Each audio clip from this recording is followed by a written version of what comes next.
Hello, this is the Commonwealth realm with the new Zelda Wii U update video. This time we will take a deeper look on how urban environments have been implemented and executed in the Zelda franchise and talk closer about what needs to be done in order to make the Hyrule of Zelda Wii U into a true, living and realistic civilization with impressive towns and living NPCs. Throughout the history of the Zelda franchise, we have seen towns and villages occurring all the way back to Zelda 2 Adventure of Link. But the most noticeable cities have been in Ocarina of Time, Majora's Mask and Twilight Princess. And in this video we will be looking at three aspects from the two later games. The first one is NPC programming, the second is accessibility, how accessible the city is, and the third is of course the size of the town. We begin with Clock Town from Majora's Mask. Majora's Mask is in my opinion the most unique game in the Zelda series, and Clock Town is no exception from this approach. Clock Town felt realistic and unsettling due to many different factors, but one of the most important features were the highly sophisticated NPCs with their own day and time activities. We are simple witnesses of a town and their inhabitants' final 3 days, and reliving them over and over again. Slowly, throughout the game, we learn the pattern of their day and time activities and uncover some of their hidden secrets. This makes the base of one of the most important parts of the game, the many deeply thought out side quests related to the town and its inhabitants. Another strength of Majora's Mask is that the town is by far the most compact, accessible and interesting town throughout the Zelda history. This is closely connected to the fact that everything from the houses, the bank, hotel, post office, shops, lottery, observatory, milk bar and even town hall are accessible. As the opposite contrast of the Clock Town, we have the Castle Town from Twilight Princess. Back in 2006, the size of the castle town in Twilight Princess was impressive. The city was full of story elements, side quests, NPCs full of activity, and the possibility to create havoc with Wolf Link. And if the rest worked just as flawless, then this would have been the best town in any Zelda game. Unfortunately, the castle town in Twilight Princess felt flat due to severe lack of accessibility, where only a few of the tenements or houses were accessible. Another example of poor execution is the general lack of interactivity with their surroundings and the NPCs that are just there and never react to you. Most of them do not even have a short line when attempting to stop them on the streets. A final weakness that ruined my impression of the town was the constant need for the game to load when moving from one corner of a street into the other. So, these are some of my opinions about the two Zelda towns that should serve as inspiration for Zelda Wii U. Twilight Princess's Castle Town for its size, and Majora's Mask Clock Town for the highly advanced NPCs, the general accessibility, and the many different side quests that could be found in that town. But beside these two examples, are there other places that Zelda Wii U should draw inspiration from in order to create the best possible and most realistic urban experience for the player? The answer is yes, and it is in fact coming out just a few months ahead of Zelda Wii U. What are you doing? Killing monsters.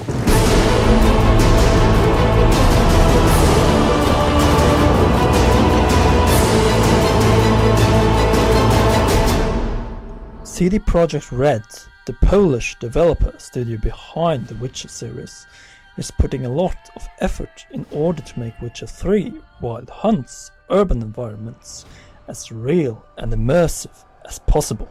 The city that I would like to focus on from this game is the biggest city, the free city of Novigrad, which will consist of no less than 4 different city districts and consist of several thousand inhabitants that equals NPCs in the final game. In order to see how much effort is put into the urban areas, I will now read the developers' thoughts about what a living and breathing city should be like.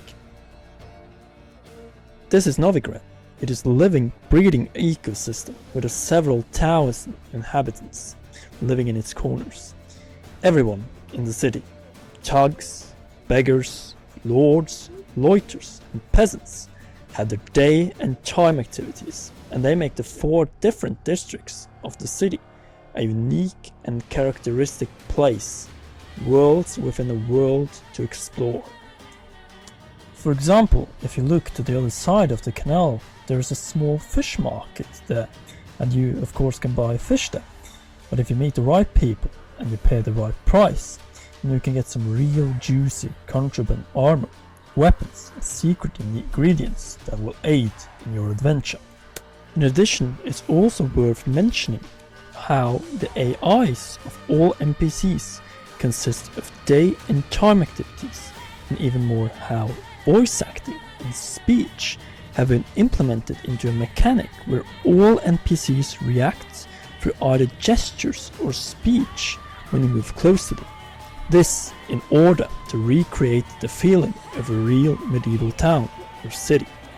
There's no doubt about that Novigrad, with its 4 different districts and several more streets and institutions, such as the selection of banks, taverns, inns, brothels, places of worship and pawn shops, fits the huge medieval open world of which I prey.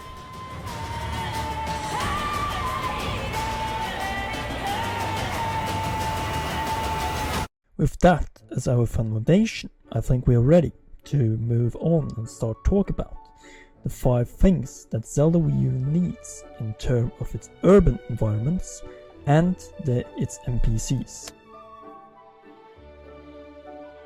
The first thing that is needed in Zelda Wii U is a true and expansive capital of Hyrule.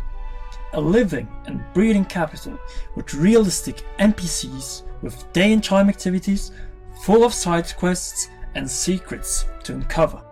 Take this in consideration, since Hyrule in Zelda Wii U is humongous, and in order to feel complete, it desperately needs an imposing and accessible, highly detailed capital city. Just think about the possibilities and how detailed this city could be, full of merchants, market squares, banks, places of entertainment, places of worship, hospitals, places of education such as a university, schools, pubs, taverns, slaughters, bakeries, shoemakers, in addition to many imposing and impressive city palaces, houses and inns, where you of course will be able to sleep over.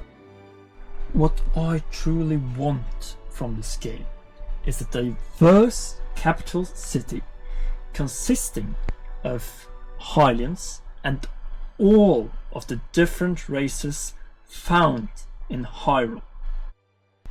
Add to that highly complicated and sophisticated NPCs with programmed day and time activities, a city filled with side quests and secrets to uncover, and I think that we have laid the foundation for the best possible capital city for Zelda Wii U.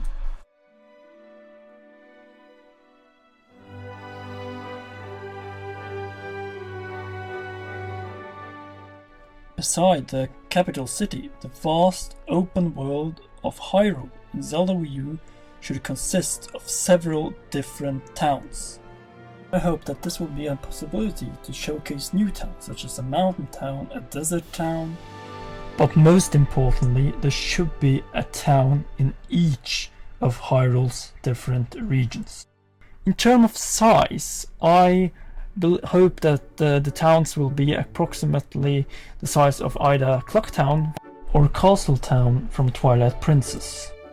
The NPCs should act differently than in the capital city, but still be on a more sophisticated urban level than the ones living in the villages. Finally, that the towns in each of Hyrule's regions should be unique and reflect that region's segments of different races, local merchandise and cultural life, similar to what we saw in Ocarina of Time and Majora's Mask. In addition to the towns in the different regions of Hyrule, Zelda Wii U will need a lot of villages. And I'm talking about a range between 20 and 25 villages. 4 to 5 villages in each region. Just imagine the possibilities with mountain villages, desert villages, forest villages, and even fishing villages. But even more importantly, the villages should differ from the towns throughout its NPCs. And I'm talking about behavior and occupation, the houses, the interiors, farming animals, hunters, and of course the places to sleep. Another great addition would be that due to lack of competition and import restrictions, the merchandise selection in the villages will be limited and the prices in the stores will be much higher than the ones found in the capital or the towns in each region. And since the game is supposed to reward exploration, then the villages should serve more as a place of hideout and refuge than a place where you stock yourself up for a battle or different dungeons.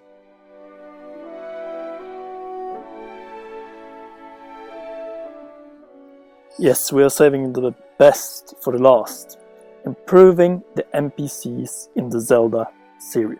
Let's be fully honest here. Apart from Majora's Mask, the NPCs in the Zelda series have been one of the weakest points in the franchise. And Zelda Wii U have great potential to improve on this matter. First and foremost, Zelda Wii U should have real life and dynamic NPCs, similar to what we see in Witcher 3, with a 24-hour daily schedule based on the clock we have seen so far on the Wii U's gamepad. In addition to realistic, intelligent reactions to Link, like moving away or coming closer or reacting through speech. In other words, Zelda Wii U should have NPCs with a much higher level of artificial intelligence than we have seen in previous iterations of the Zelda games. The NPCs should also be unique through the races, the class in the society, whether they are wealthy and poor, and that will have an impact on their behavior, what kind of occupation they have, and maybe where they live, in addition to which kind of day and time activities they will have in the game. Finally, the NPCs in Zelda Wii U should serve as a matter of side quests within the capital city and the towns, in the same structure that was found back in Majora's Mask, but also based on getting quests in the capital before completing it throughout Hyrule.